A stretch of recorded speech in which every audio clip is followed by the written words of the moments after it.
Tadinya Masjid Nabawi itu cuman dari kotak sini sampai ke yang pertama ada menara itu. Nah, bahkan dulu itu waktu pertama kali dibangun panjangnya hanya 37 meter, lebarnya 35 meter gitu, kecil sekali. Itu hanya kecil dari antara ini sampai kubah warna bukan warna silver. Jadi hanya kecil sekali dulu Masjid Nabawi itu ya. Karena yang hijau itu sudah rumah baginda Rasul SAW.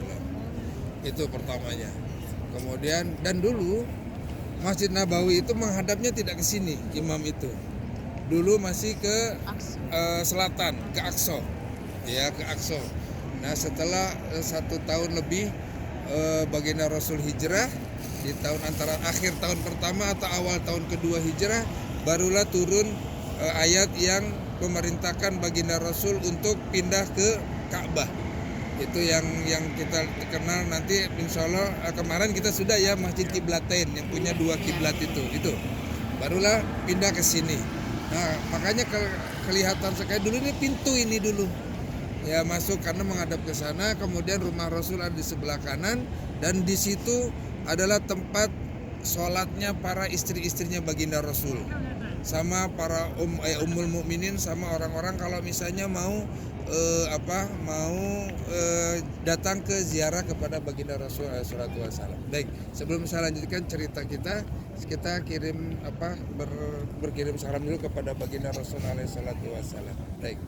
Assalamualaikum. Assalamualaikum. Ya Rasulullah. Ya Rasulullah. Assalamualaikum. Ya Assalamualaikum. Ya Nabi Allah. Ya Nabi Allah. Assalamualaikum. Ya Assalamualaikum. Ya man arsalahu Ya man arsalahu rahmatan lil alamin rahmatan lil alamin wa rahmatullahi wa barakatuh. wa rahmatullahi wa barakatuh. Allahumma, cukup diaminkan saja. Allahumma ati sayyidina Muhammadanil wasilah wal fadilah Amin. wa syarafa wad darajatal aliyata rafi'ah. Amin. Wa basul maqama mahmud alladhi wa'adta. Amin. Innaka la tukhliful mi'ad. Amin. Assalamu alayka Assalamualaikum. ya Abu Bakar. Ya Abu Bakar.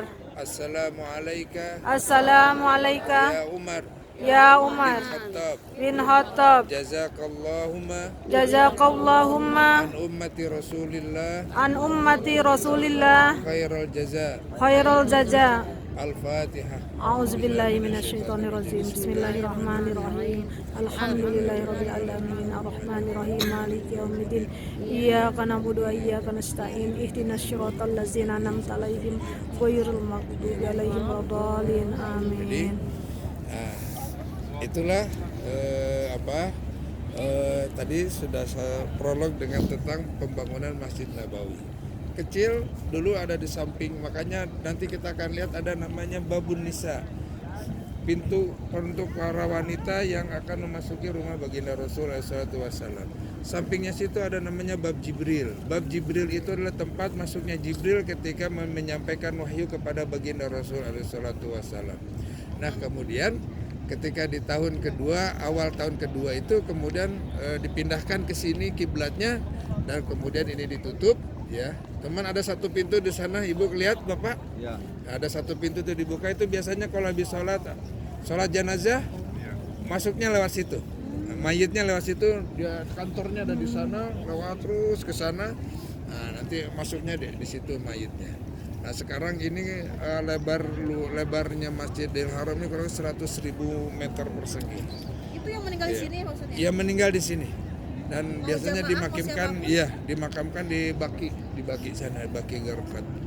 Nah, di sini juga kalau lihat ada payung. Kalau kapan sih payung ini kebuka, kapan tertutup? Biasanya kalau kebuka itu kalau musim dingin sebelum subuh, sekitar jam 4:30, jam 5. Nah, ini baru terbuka. Kalau tertutupnya nanti sore jam 5, jam setengah 5 itu tertutup lagi. Di sini ada 266 payung. Semua yang ada di Masjid Nabawi termasuk yang di bagian dalamnya. Kalau Ibu masuk pernah ke Raudah kan ada payung juga di dalam bagian dalamnya. Nah, ini adalah hasil karya ya ini orang kerjasama Jepang dan Jerman.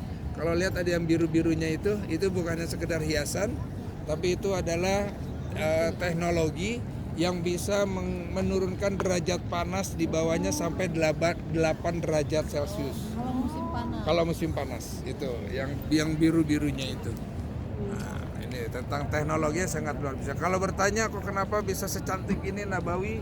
Karena diurus. Yang ngurusnya itu ada 6.000 pekerja, Pak. Yang ngelapin, yang ini semuanya, makanya jadi selalu kelihatan bersih, selalu kelihatan rapi. Iya kan, kalau nanti bandingkan dengan di Mekah, di sini lebih tertata rapi. Orang-orangnya juga lebih enak, lebih rapi. Nanti akan beda nanti ketika nanti kita berada di bisa Bapak Ibu rasakan. Iya, bisa Bapak Ibu rasakan itu. Nah, kubah hijau itu adalah di bawah situ pas adalah makamnya baginda Rasul SAW dan 2 orang sahabatnya Abu Bakar dan Umar. Itu. Kalau bertanya Utsman di mana? Utsman ada di Baqi. Ali di mana? Ali ada di Kufah, ada di Baghdad, gitu, seperti itu. Nah, itu yang hijau itu di bawahnya pas itu adalah makam baginda Rasul SAW. Kalau kita melihat berarti makam baginda Rasul itu sebetulnya simpel seperti ini, iya. Cuman jangan heran di zamannya Khalifah Marwan itu sempat makamnya baginda Rasul itu mau diculik, mau diambil. Sampai pada akhirnya kemudian sang khalifah itu didatangi oleh baginda Rasul. Ayo kau pergi ke Madinah. Waktu itu masih kalau nggak salah di Mesir atau di mana itu kekhalifahan waktu itu. Datang ke Madinah, lihat banyak ada orang yang mencoba menculik jasad saya. Datang kirain pertama ini, kemudian sampai beberapa kali baru yakin itu ada datang dari Rasul. Kemudian Marwan datang ke sini, khalifah mengumpulkan semua orang Madinah dan siapa yang ini kamu butuh apa? Kasih, tanya. Apakah semua orang Madinah di sini sudah kumpul semuanya? Sudah. Nah, tapi dia tidak melihat disampaikan oleh baginda ini loh orangnya modelnya seperti ini. Itu. Akhirnya orang yang dalam mimpi itu tidak ada. Akhirnya kemudian penduduk Madinah itu cerita, semua sudah di sini sudah. Cuman memang ada sih satu orang, dia bukan penduduk Madinah, dia pendatang dari luar. Dia datang ke sini. Nah, rumahnya di mana? Rumahnya agak jauh, gitu kan. Tapi dia orang baik, suka ngasih kita. Kalau ada apa-apa dia suka sedekah. Akhirnya ayo kita datangin rumahnya. Pas ketika didatangin rumahnya, ternyata kemudian dia Rasul ini orangnya. Cuman katanya dia mau mencuri di mana? Tidak berpikir, rumahnya jauh, Pak. Rumahnya jauh sekali rumahnya jauh dari sini. Terus akhirnya ketika diperiksa di ini semuanya digeledah, ternyata tidak ada yang mencurigakan. Ketika Marwan mau pulang, dia ngeliat sisi rumah dan kemudian kenapa ada satu sisi ruangan yang ditutup pakai karpet. Akhirnya kemudian dibuka, setelah dibuka ternyata ada terowongan bawah tanah dan sedikit lagi sudah menyampai ke sini. Nah, dari situ sudah mulai sekarang di sekitaran sini sampai berapa meter ke bawah itu ditimbuni oleh timah. Aja. Jadi itu karena takutnya ada orang yang mencoba untuk mengambil jasad dari baginda Rasul. Di dalam ini semuanya sudah dijaga, radius berapa meter itu sudah dijaga. Gitu, dibuat dinding ke bawah dari bawah jadi nggak akan bisa dibuat seperti itu. Karena memang ini semua di sini adalah semuanya punya sejarah. Ya semua punya sejarah. Kalau di pintu 8 sana ya ayahnya baginda Rasul itu kan wafat sebelum baginda Rasul lahir. Ketika 6 bulan di dalam kandungan ya Abdullah itu ya. Dan dia wafatnya di mana? Di Madinah. Di Bani Najjar. Kalau mau tahu di mana makamnya, pintu 8. Di daerah situ. Nah, itu yang Bani Sakif. Ya, itu kan sebelah sananya itu kan ada taman. Itu tempat pelantikan khalifah. Dulu di situ ramai ketika baginda Rasul wafat. Semua teriak, Umar sampai teriak, siapa yang mengatakan Muhammad mati saya bunuh. Udah nggak ada yang diem semuanya, nggak ada yang berani.